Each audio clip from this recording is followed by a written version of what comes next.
I want to request Pusuti to please come and introduce our guest of honor.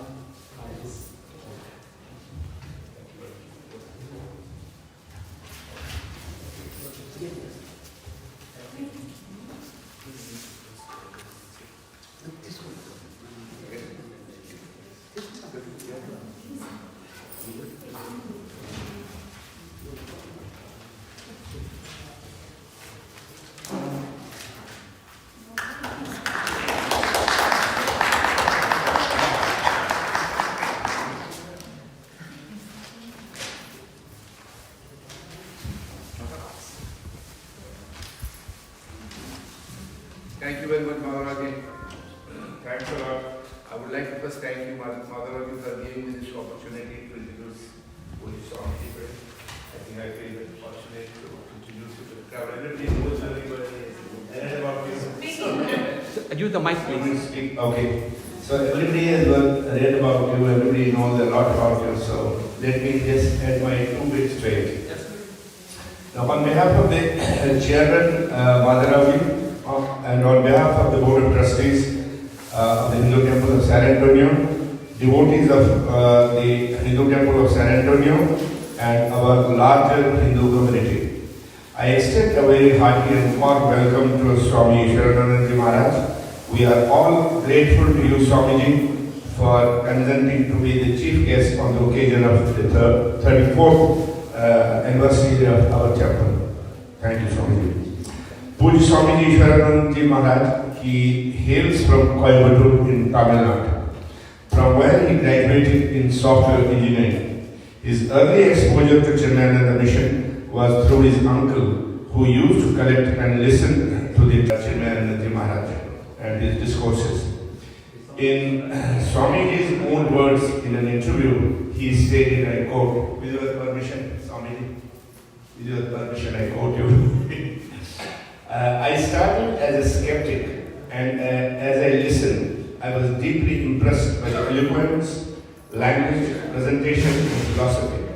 Swamiji further said, I would listen to the tapes for hours and hours together, at least 2 to 3 hours in one sitting. I mentally formed the idea of Gurudev even before I met him.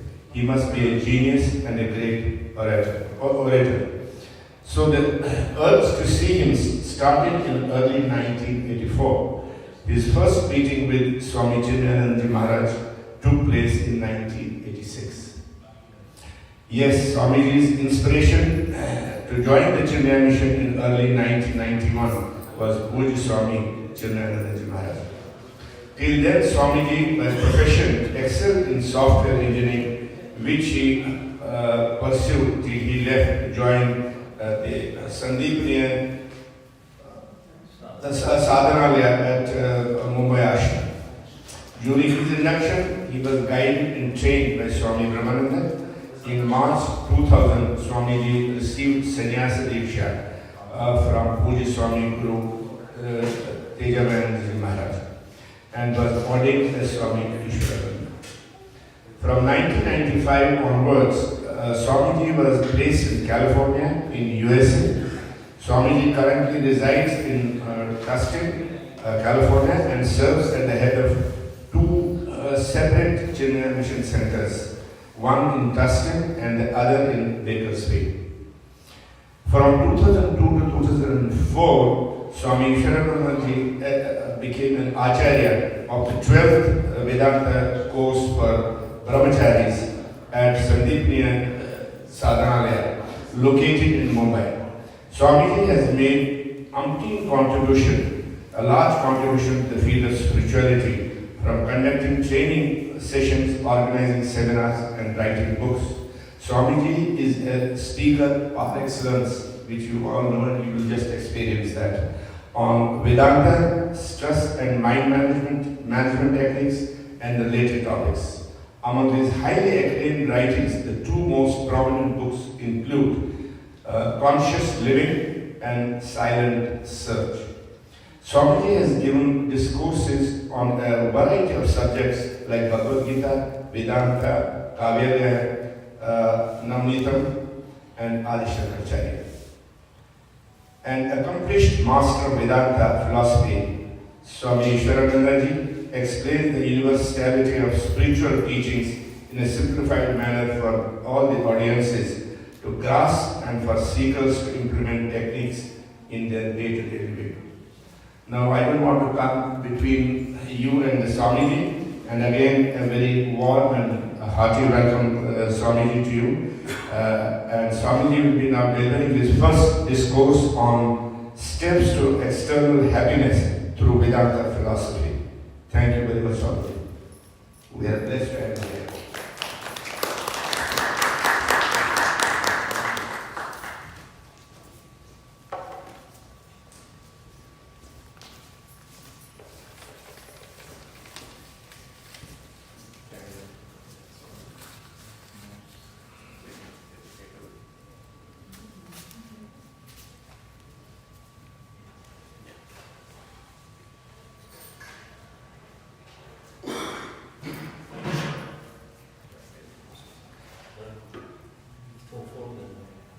Fold the mat. Just that cloth at the bottom, fold it. This one.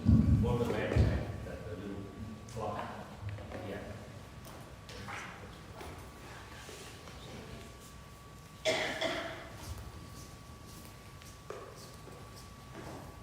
You can come closer, because some people who come will be able to sit there. I can't make dinner, so I won't eat you.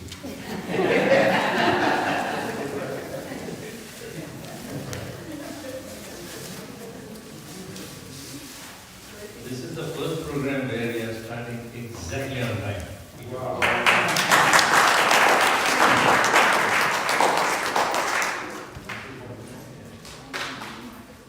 I'll start with the small bhajan. If you are hungry, you may not be able to sing this loudly. I hope you all had this too. Loudly follow bhajan, of course. We have to sing so that the Lord listens to us.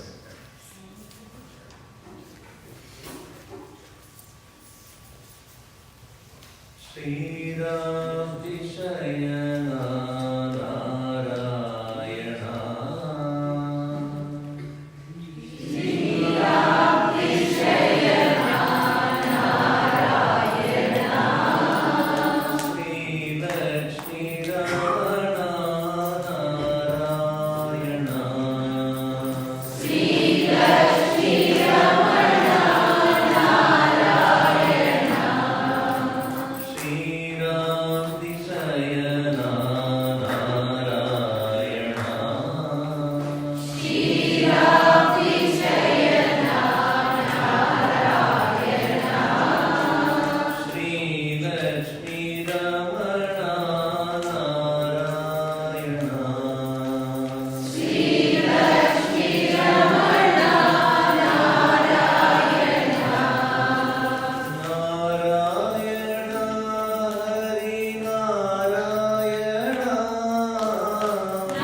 once again the 34th anniversary of this beautiful temple.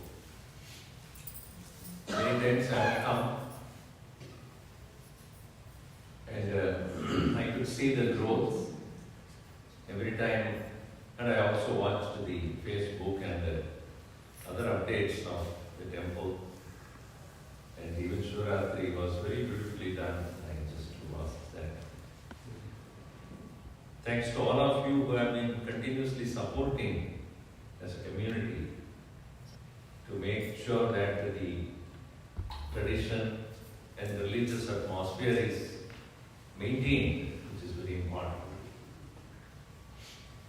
We often forget our identity, and very easy to forget that also. Identity as a community. What is community? Common unity.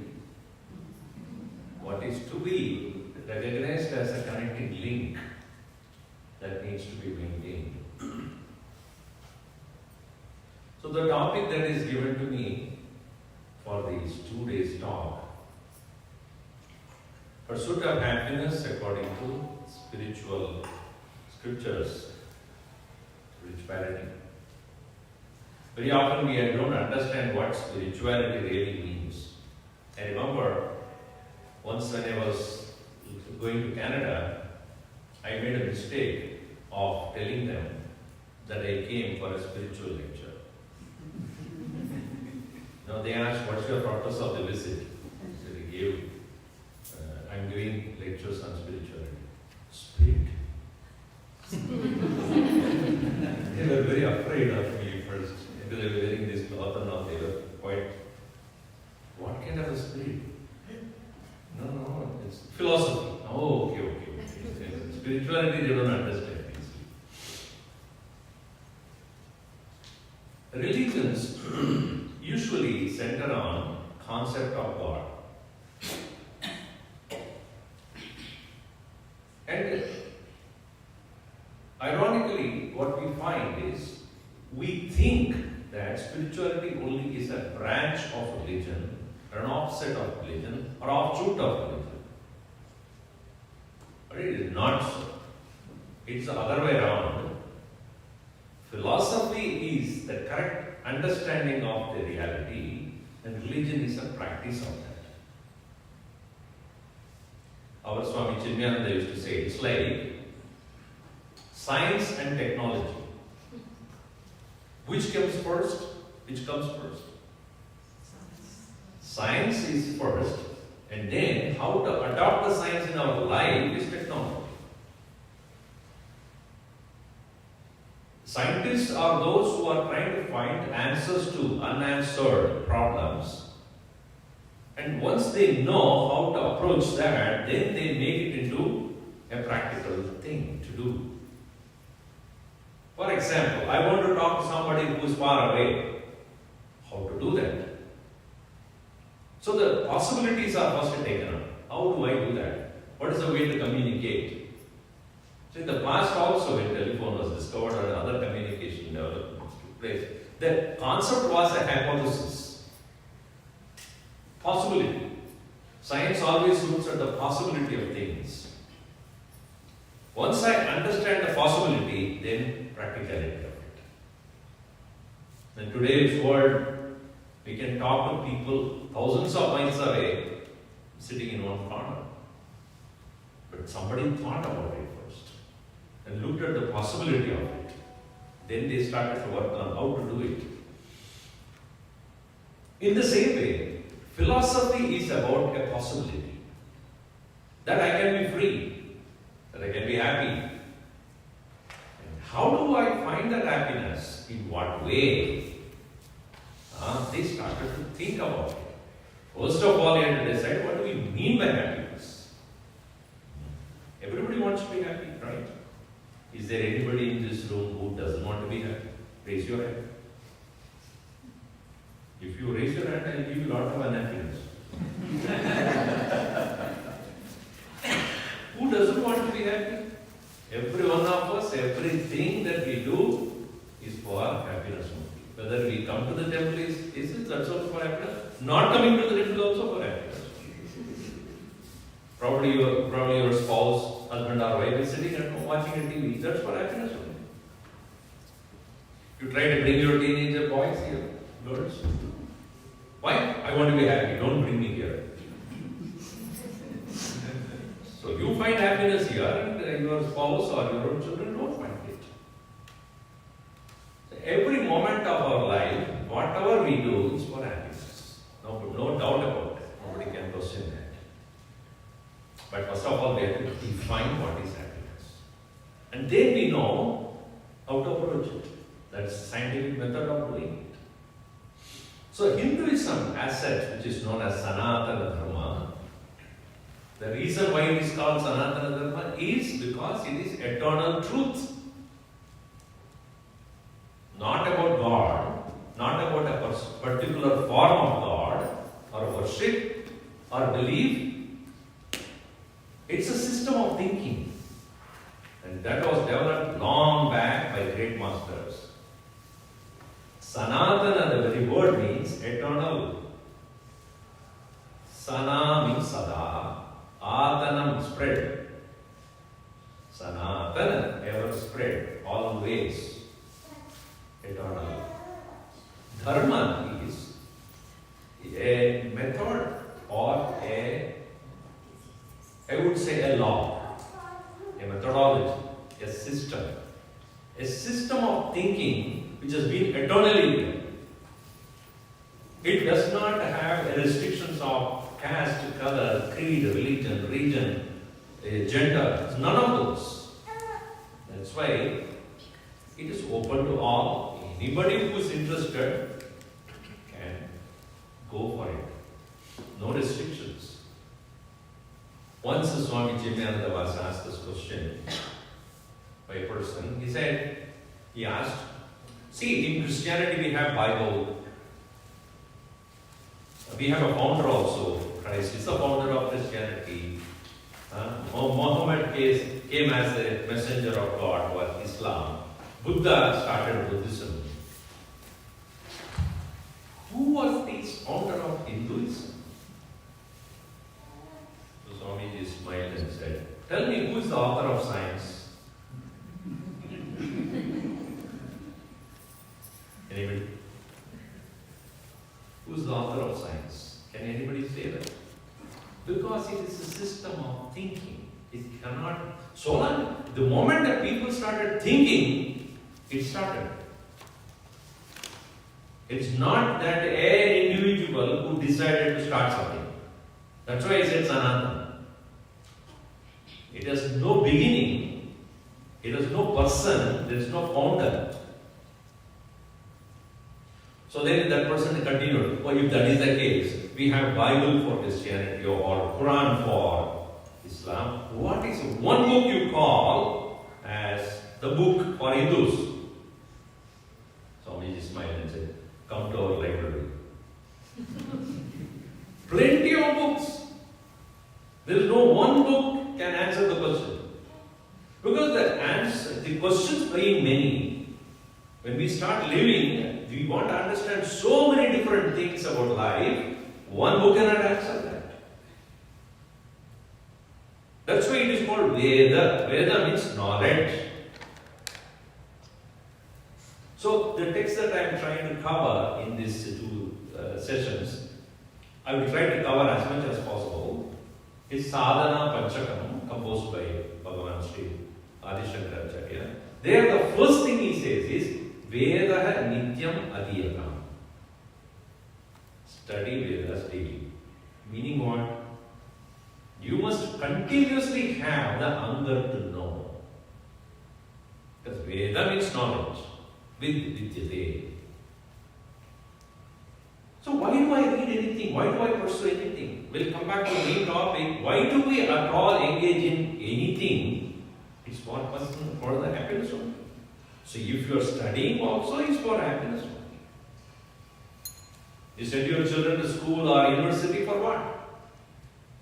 To learn, to grow, to become mature, to understand, to become aware. How to lead themselves to their goal. You know? Now, when we take a subject of happiness, for example, in Sanskrit there is a word, sukham. You might have come across that, right? This sukham word in Sanskrit comes from a root word called kham. K-H-A, kham means happiness. One meaning. And also kham means space. If you look at understand the word kham, space. Sukham means sushtu-kham. For example, in this room, let's say some 200 people can comfortably sit. If there are 500 people, what will it be? Dukkham. No space. It's like a Bombay local. You get into the train, come. No place to put one foot also there.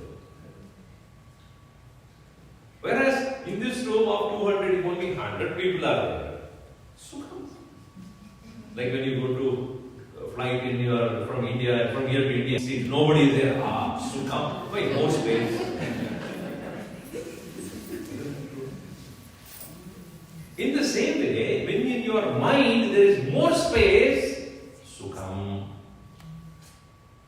Your mind is not agitated, disturbed, crowded. And that's why when you come to a temple where, you are able to spend your time quietly praying to the Lord, and suddenly you will say, Swamiji, when I come to the temple, I'm so happy. It's not the temple that gives you happiness. It is your mind finding more space in your own head. Some people go to the, places where there is plenty of nature. Or in the early morning you get up and then look at the vastness of the sky and sit there, happiness. Why one says it? Mind having less number of agitating thoughts. There is space in your mind.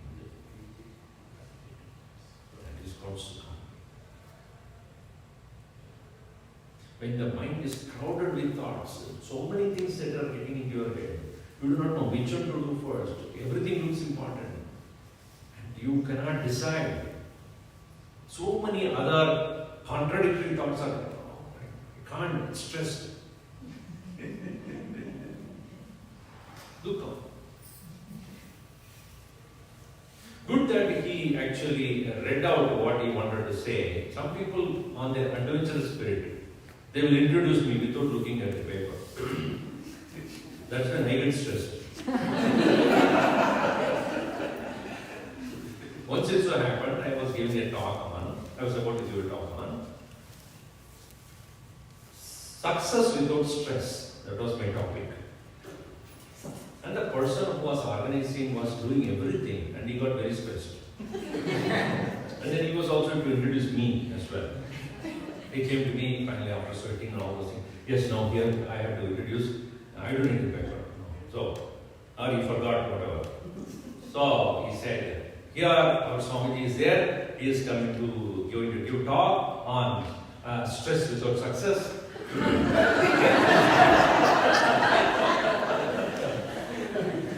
And that is okay. The further thing he said, and in his suspicious presence, we will all listen to it. Instead of auspicious,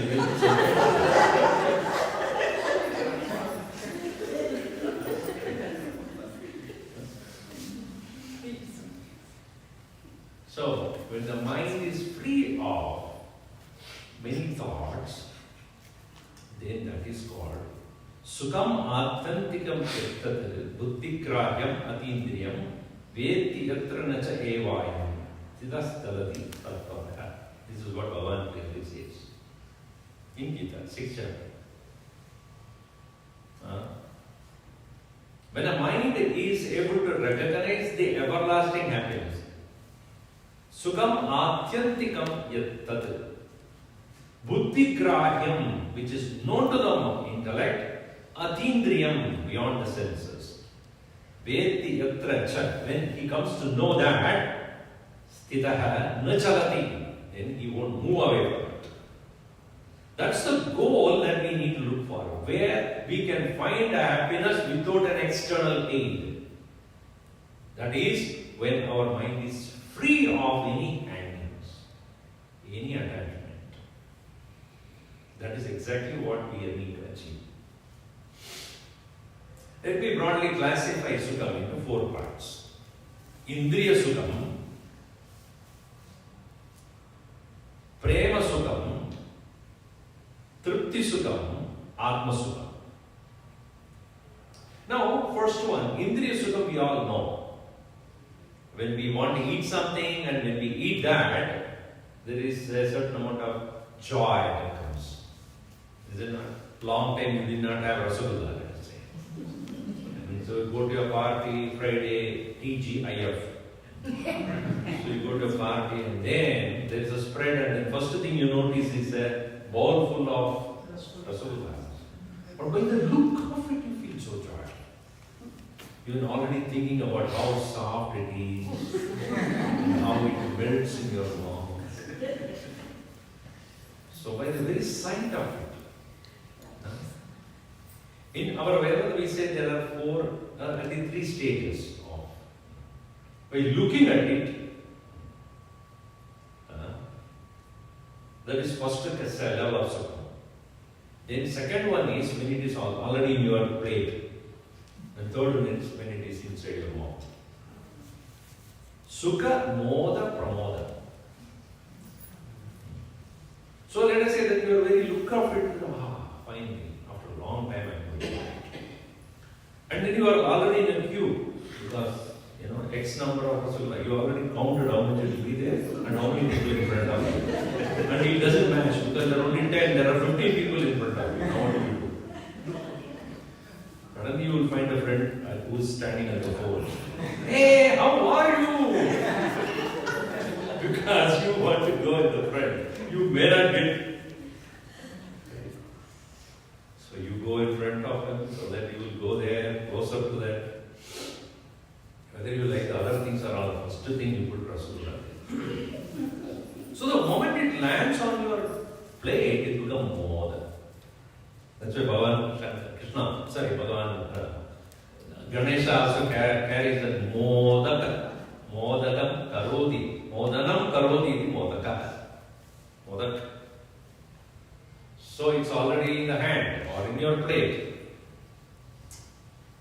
So then you are taking that plate and go towards your table. Somebody rushing by. I don't want to say what happened. You get more than mad. Somehow you manage to capture it without getting fallen, without falling it, making it fall. So you sit there. Then when it lands on your tongue, what happens? Pramod. Now the Indriya Sukham, what you get out of seeing a thing or tasting it or listening, most of us spend our time on that. By eating food or listening to music, watching Netflix. These are the ways we try to get Sukham. Because that is the only way we know quickly. Now, the Indriya Sukham, let us come to all the 3 parts and then I will come back to the common aspect of it. That is Indriya Sukham. Joy born out of sense contacts. The sense of contact means eyes, ears, nose, tongue, skin. One of them or all of them are able to get joy out of being in touch with desirable objects. The second one is prema sukha. Like what you have with your relatives, friends, family, when you are in the company of them. So their love, their compassion, helping each other in a family situation, when you are living as a husband, wife, children, etc., and pet also. All these are all you are able to get preeti, prema, love, sneha from each other, and that also creates a certain amount of sense of security to you, and you feel joy, especially when you have a family occasion with your friends and relatives and family, everybody coming from different places and seeing all of them. That gives a great joy. That is called prema sukam or preeti sukam. People have nowadays, when the children are already gone to university, etc., then they find prema sukam out of the dog. Pets become more important because we feel lonely otherwise. Even otherwise feel lonely because we have taken so much loan. That is also lonely. If you don't get the joke, I am not responsible. Now, so people get joy out of company of many things. Especially people who love them or care for them, compassion, all other things. Or you go and do some social work where you help those people who need some financial help or material help, and then you go and give them, and you see the joy that is there in the face of the people who did not have otherwise any kind of a way to live, and you help them. Yes, that is another form of joy that we get in our life. The third one is tripti sukha. Tripti is when you want to accomplish something, you are working very hard and you got it. A child wants to pursue medical science, and then he or she is working hard and finally she got an admission. You feel so good. I got it. Or you are looking for some particular contract in your workplace to be signed, and you are working so much for that, and you got it. Or your business. So in many those ways also accomplishments which brings you some satisfaction in your mind, that also can give certain amount of joy. So, Indriya Sukham, Preeti Sukham, and also Tripti Sukham. These are all the ways we find or we seek happiness in this world. Bhagavan Krishna says, Yehi samsparshaja bhogaha dukkha yonaya evate adyantavanta kaunteya nadeshu guravate buddha. One blanket statement he makes. Any joy that is born out of contact is limited. Ye those samsparshaja bhogaha. Samsparsha means contact. Samsparshaja, born out of contact, bhoga, experiences. Dukkha yonaya evate. They ultimately give some amount of sorrow because adi antavanta. The reason, see, anything you make a statement, you should know the logic of it. You cannot make a statement without showing why. That is why I said scientific approach. Because science is what? Explaining about why everything is happening. Right? Why fire is hot? Why earth goes around the sun? Everything why? That's why children, you ask them to do everything, why?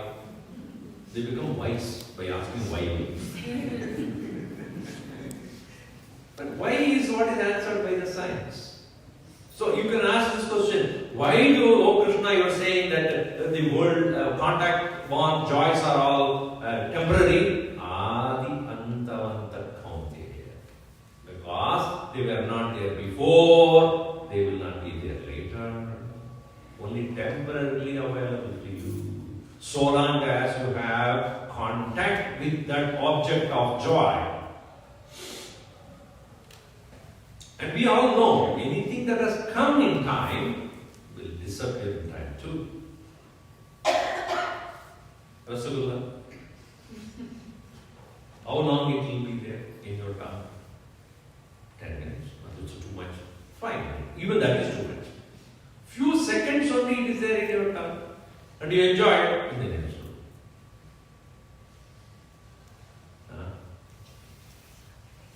I used to give this example to make you all hate Rasulullah. Do you want me to say? So when you take the Rasulullah, the soft, beautiful one, and then you put it on your plate, then you are about to eat, and then when you press it, outside that, inside that came a small black cockroach. Alive. Think, close your eyes and think about it. White Rasulullah, and you press slowly, a black cockroach comes out like that. Small one. Think about it, then just imagine a big black cockroach, like this. Next time when you have Rasulullah, definitely you will think about it. Will you continue? Okay, remove that fellow and repeat. So, everything has got a certain limitation. So, how many Rasulullahs you can eat, let us say? One will be good, first time will be good. Second time, second serving, not as happy as before. Third time, third Rasulullah, it will not give you the same happiness as the first one. Fourth, fifth, sixth, stomach. By the time you go sixth or seventh, the stomach will be hurting. Meaning what? It's only a thought that gives you happiness, not the object. It has only temporary ability to stop your thought. The wanting thought is stopped by gaining that particular Rasulullah. Once that thought of Rasulullah has gone away because of you consuming it, then it ends.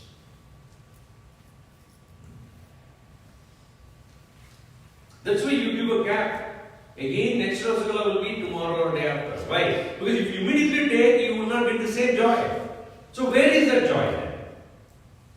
Adi antavanta kaunteya. You take more, dukkha yone eva. You take more, it will give only upset stomach and unhappiness. Let's say somebody asked me this question, so somebody, how long is your lecture? I said, not more than 1 hour. Even that is too much. 45 minutes if I give you, it's lecture. After that, it is torture.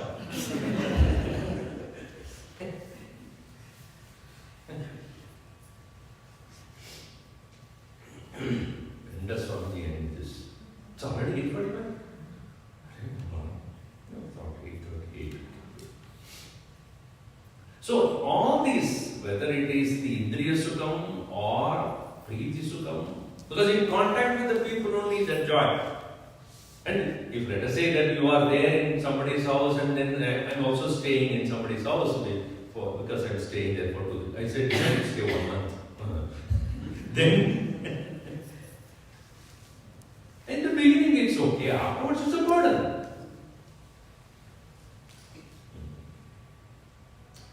So anything for a short period, that's why he said, no. When do you open the car door for your wife? On 2 occasions. Either car is new or wife is new.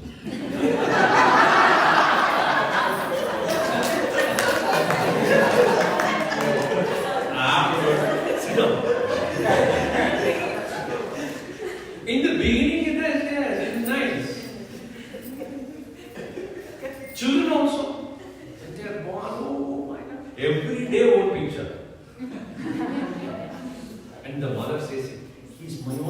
extension. He's been living in my soul for so long, now I can see him. After that, extra tension. And the girl never listens to you. Everything is a temporary joy. That is Adi Anta. So even the relationship and other things also. Bhagavan Shankaracharya says, Yavat vitto varjana saktaha tavan nija parivaro rakta pascha jivati jarjara dehe varta govina princhari. So long as you are useful to the people around, people will be around you. Afterwards, not even a person will last to the dead or alive. Shankaracharya, 8th century. At that time itself he understood that. That is even today is something.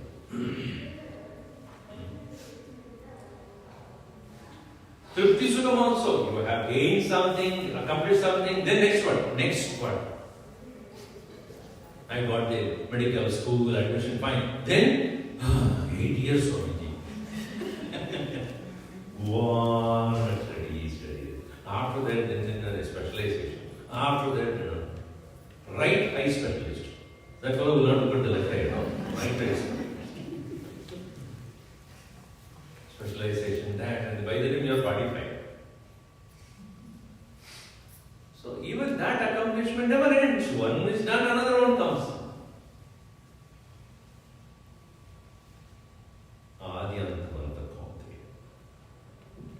Paramasukam Atmani Eva. Atmasukam Paramasukam. Ella Varna Aparolapa. After gaining this, there is nothing more to gain. That one you should look for. That is what is called Atmasukam, otherwise known as Ananda. The joy that never leaves you. The joy which is never ending. The joy which was always there. That when you discover, that is Ananda. That is the truth. That is what spirituality finds out. Look for that. That way even Swamiji's are given last name Ananda. Ishwarananda, Chinmayananda. We are supposed to be happy. Ishware Ananda, Ishwarananda. Otherwise we are given Ishwara Dukhi, Chinmay Dukhi, and the Dukhi name, Ananda. You have to find joy in yourself, not external.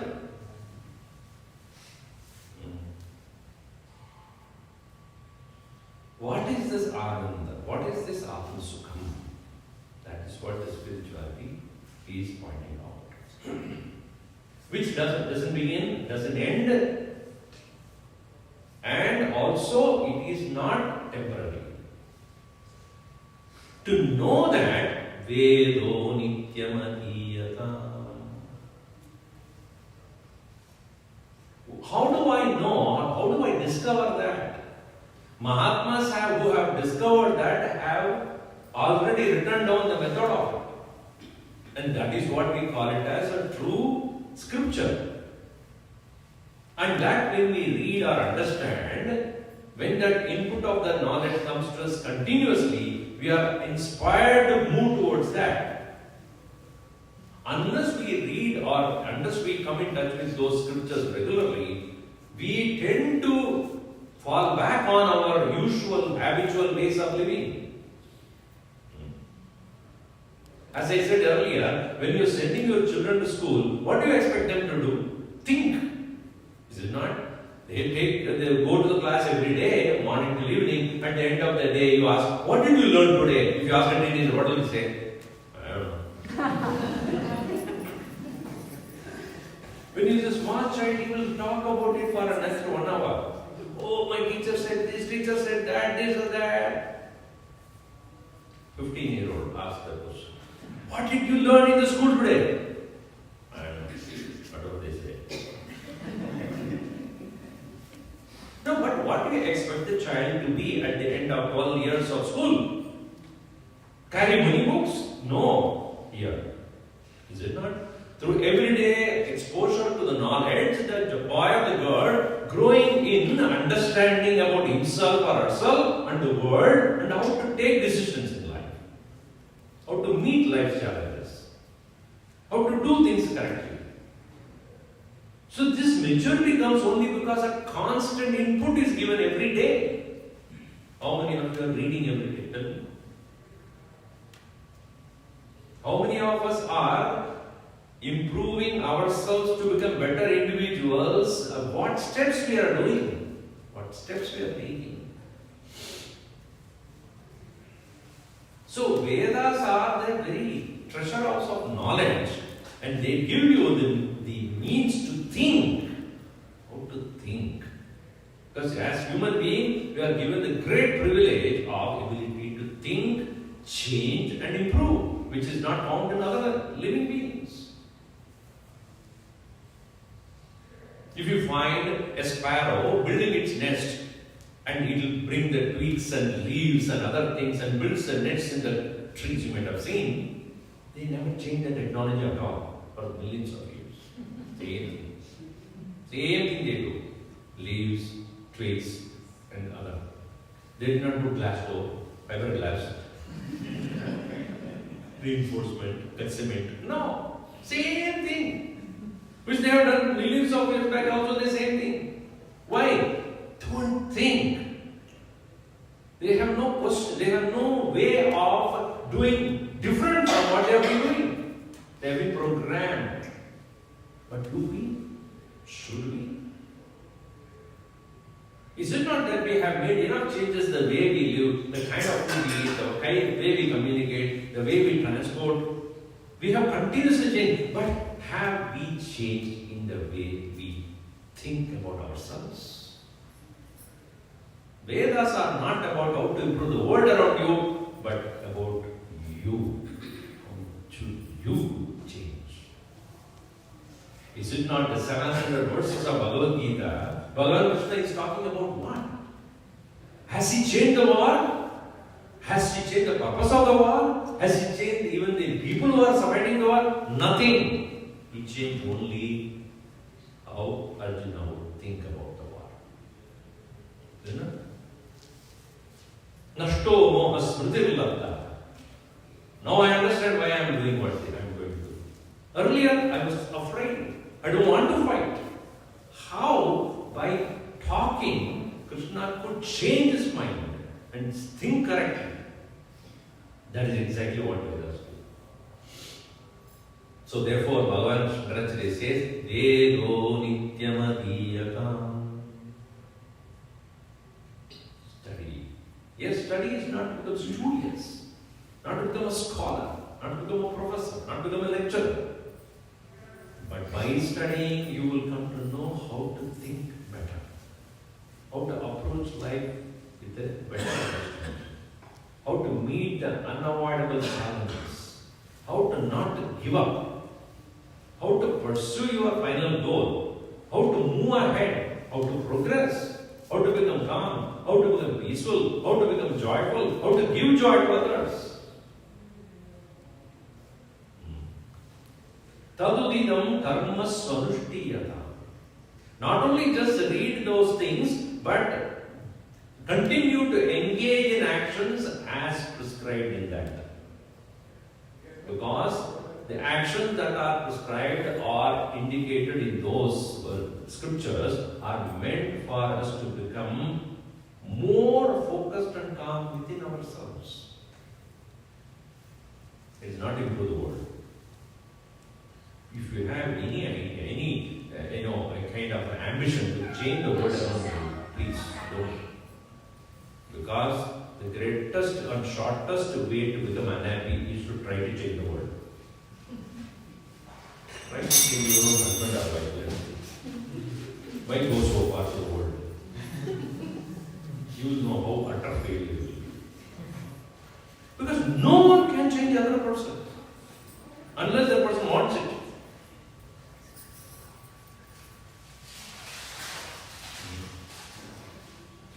Tadudidam dharma svanushtiyata. So all that is given in the scriptures are for self-development only. And as Gandhi would say, be the change you would you should be the first one to do that. If you want people around you to be happy, you should express happiness. If you want the people around you to smile at you, you should smile first. You have a face which is like having taken half a cup of castor oil. And then you expect people to smile at you.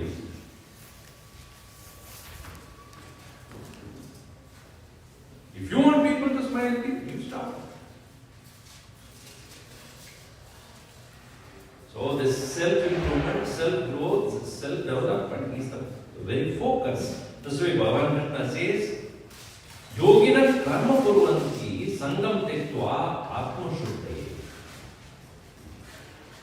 The true yogi is one who will engage in all actions, not for any external purpose, but to keep his mind pure and thereby find inner joy, and that is the purpose for which they do the actions. Now, let us come to a specific point of what Vedas tell us to do. There are three things, broadly speaking, Vedas talk about. Nitya karma, Naimitya karma, and Nishiddha karma. And one more you can add, Kama karma, let us say. What is in simple terms? Nitya karma means what you have to do daily. Naimitya karma means whenever occasion arises, you have to do that. These two are said to be done. Kartavyam, to be done. Why it is said to be done? Reason is, if you are to move yourself from one level to another, you have to do something which makes you better every day. For example, Nitya karma, which is prescribed in our Vedas. For example, a Brahmana is expected to perform Trikala Sandhya, for example. 3 times he has to worship sun. Why? Na punyatam. Not for any particular merit or get anything. You know why? It is said Nitya karmani. Nitya karma is not meant for any palaprapti. No result comes out of Nitya karma. It is very clearly stated by Shankaracharya in his Bhashya. So by doing Sandhya Vandan, what punya you get? Nothing. 0. Sorry if I am overstressing myself. I just want to make sure that you understand that. Chitta Shuddhyartameva. For just purity of mind. For a Brahmana who is engaged in the priestly activity, worship of God, praying for others, etc., first he or she has to purify oneself. Without that, he or she will not become ineligible to do that work. So Nitya karma is not meant for any particular result external, it is only to purify oneself. If let us say that I am a surgeon and I am on the operating table or surgery table and I am myself sick, do you think I can do anything to that guy?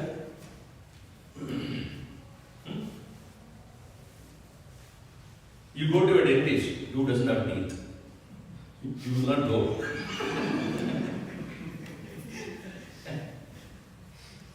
So first of all, I should be healthy. Then only I can make another person who has come to me for help. In the same way, if I am a Brahmana who is a priest, doing the priest, invoking the Lord, I must be pure enough. Then only I can do that job. Therefore, it is prescribed, your own purification is to be done through Nitya karma. Sangam tattva atma shuddhaye yoginah karma kurvanti. So when it is said that do the action prescribed in the Vedas, what does it mean? It means for your own inner purity, calmness, joyfulness, inner calmness, quite pure. And Naimitya karma is when occasion arises, when there is a community event or a marriage and other things, you go and participate. And Nitya karmani akarane Manaha kamya pravartate. If we are not doing your nitya karma, the mind naturally get into what is prompted by your desires. That is the reason why in today's world, when we do not have the exposure to what is to be done, we are not exposed to what is to be done through not studying Vedas, etc. So what do we continuously engage in everyday life? Kamya karmani. Whatever my mind wants to do, not what I have to do. Right? You tell your children, before he or she goes to the university, you say, please make sure that when you are going to the university, for what? Study. That is your, what do you call it? Primary duty. That is what is kartavyam. Don't go here and there and partying and then doing. No, your primary aim to go to that is to study. So, don't you say that is your nitya karma? Huh? Oh. So, what is the benefit out of it? What result you get out of it? You grow in understanding the subject matter you are studying. It may not be visible that easily. Every day when you study, then you move on. So that the mind will not be available for any unwanted things. If the mind is not focused on that, then the mind will be going in all other directions. So why it is prescribed? Tadudidam karma swanushtiyadam. It is meant for mind not wavering into, deviated to unwanted, desire-prompted actions. Much less it will be available for nishiddha dharma, what not to be done. Dangerous things to you and as well as to people around. So the two instructions Bhagavan Shankaracharya gives, Vedaha Nityam Adyatam. Understand first of all, through the right source of knowledge, what are the things that you need to do for your own personal growth. In today's world, we may not have access to directly to the Vedas, etc. But there are enough people who have written to us, the great masters who have given to us out of their understanding. These are the things you can do. Like you are wanting your physical health to be good, then you have to do either workout or yoga daily only. Once in a month I do it. Oh, what is it? I am regularly doing yoga, Swami, but nothing happens. How regularly? Once in a month. Once in a month you do all of it.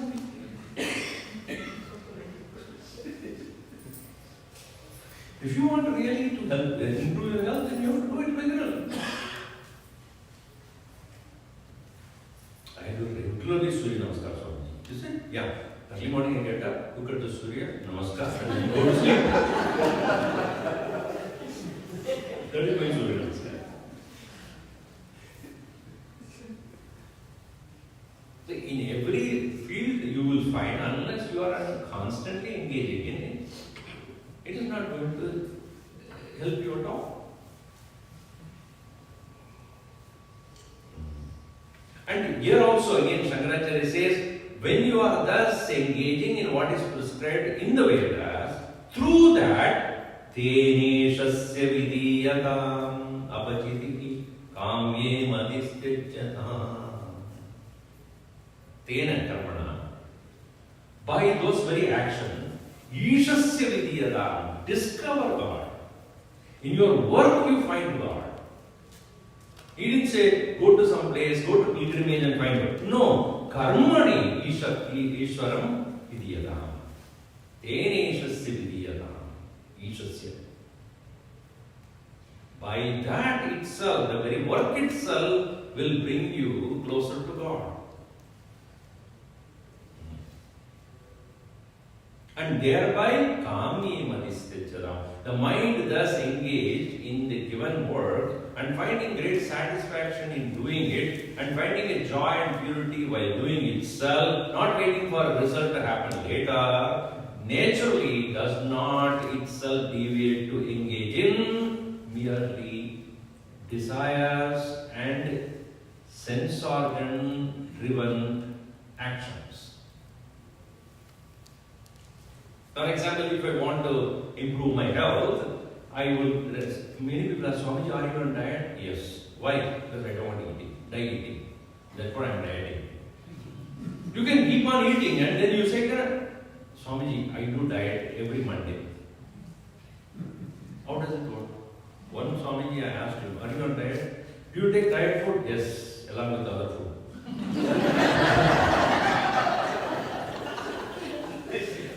It is not a variety like Chinese and the Italian and the Mexican and diet. See, if I am conscious about what I am eating, then I know conscious about what I should not eat also. So when the mind is able to find joy in the action itself through which he comes closer to the awareness of God, such an individual will not be inclined to engage in what is prompted by inner desires and pressures. Kamye madistechana. And then he says, Pavoga paribhuyadam vasuke dosho na sanviyana. Thereby you will be able to come out of possible sins that you commit. That is nishita. What you should not do, the mind would not be aware. When you become aware, like for example, when it is given in the cigarette pack that injurious to health, it will create cancer. When you read it, you become aware. And in spite of reading, okay, smoking is cancerous. There you go. What's the point in reading and doing it? You become aware of the danger of not what should not do. Bhavoga pariduyadam. Finally, he said, Bhavasuke doshaka anusandiyadam. In the Bhavasukha, meaning, as I said, in the Indriya Sukham, Priti Sukham, or Tripti Sukham, in that, dosha is what? Limitation. Adi anta anta kaunte. Limited it is. Understand the limitation of it.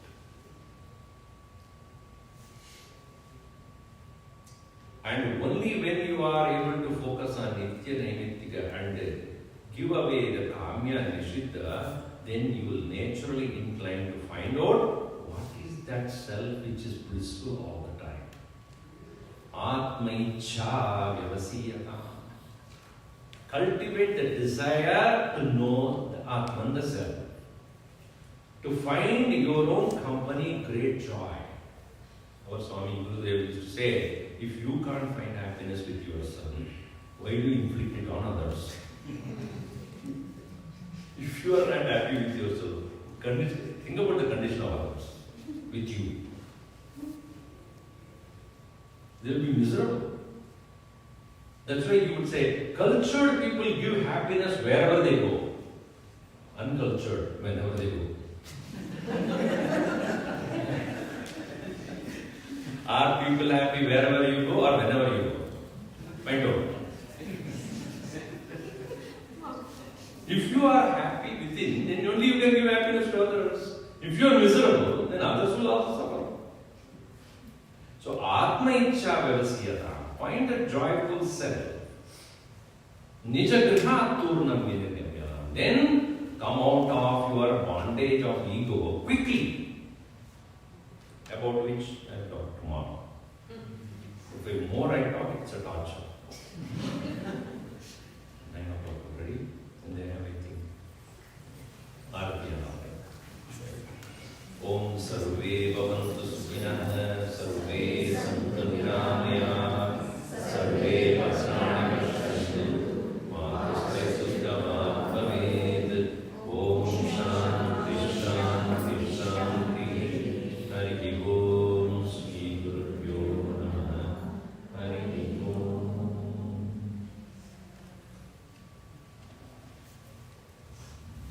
Thank you, Swamiji.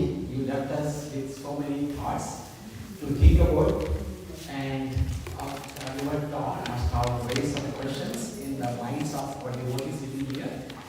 Can we ask them to ask you some questions? If anybody has any one or two questions, please take the time to ask. Everything is clear?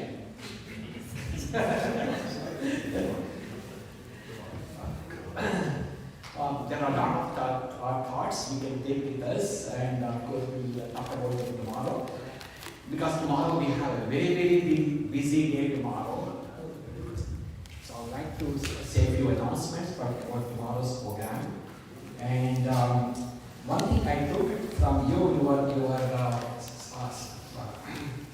Discourse, Swamiji, is that you can find joy within you. That is something to take within our heart. And one thing which I liked it, what steps you are going to take to improve yourself? That question we need to ask every day to ourselves, so that we can be we need to be welcomed by people. They should be happy when you walk in. They should not be happy when you walk out. So for that one, what you need to do yourself. That is the one we need to work throughout our life. And so we need to study, we need to meditate upon, we need to do all those practices, spiritual practices. I think you left us with so many thinking points. We should be thinking about them throughout our life. And for next 2 days at least. So tomorrow is the second day of our 34th anniversary celebrations. So tomorrow 7 o'clock is Venkateswara Suprabhatam. Generally we do it 8:30 in the morning, but tomorrow everybody needs to wake up early, especially if coming to 81 North.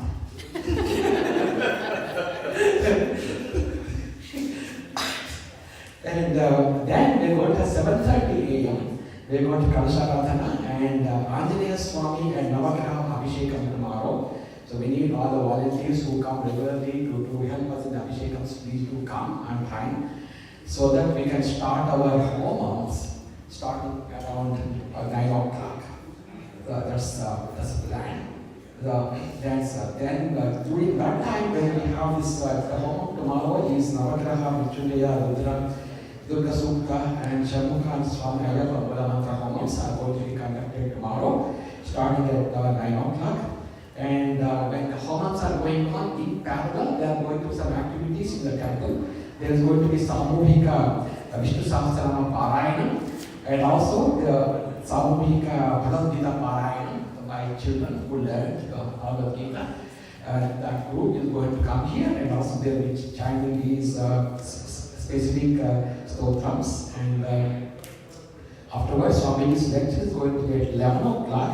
And this continuation of the same topic, steps to our eternal happiness through Vedanta philosophy. And so second part of the talk is going to be tomorrow.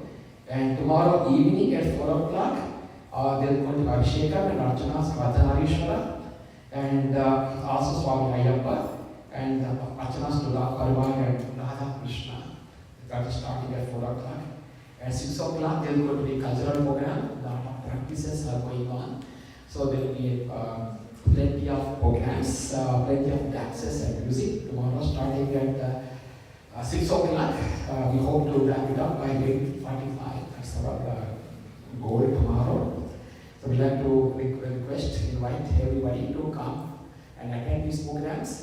And thank you, Swamiji. And we want to thank the host, Swamiji, Venkatji, for hosting Swamiji here, and also Rameshji for bringing Swamiji and making sure that he is here arrived in time. So thank you so much, Rameshji.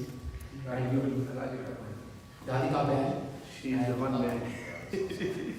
Radhika Ben. Yeah, Radhika Ben, Venkatji, they were the host for Swamiji. And so we will go for Mahamangala Aarti now. Then we also want to thank the Prasadam team for making the wonderful Prasadam for all of us. So please do not leave without taking Prasadam. And then we will we'll see you tomorrow early morning at 7. Thank you so much. Please stand up for Mahamangala.